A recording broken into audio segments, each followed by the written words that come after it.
je tvoj dom.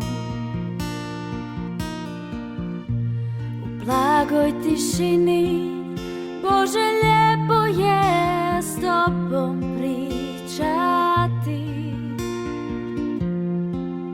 Kad svi snivaju i tvoje riječi, ljubim te.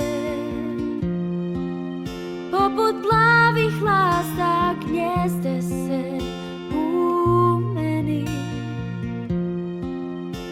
i moje srce postaje tvoj dom.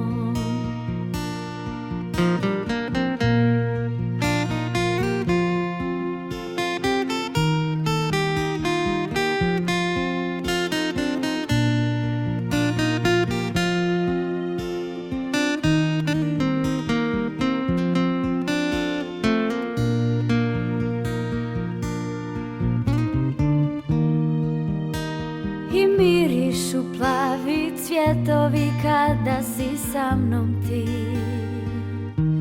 U blagoj tišini, Bože, lijepo je s tobom pričati.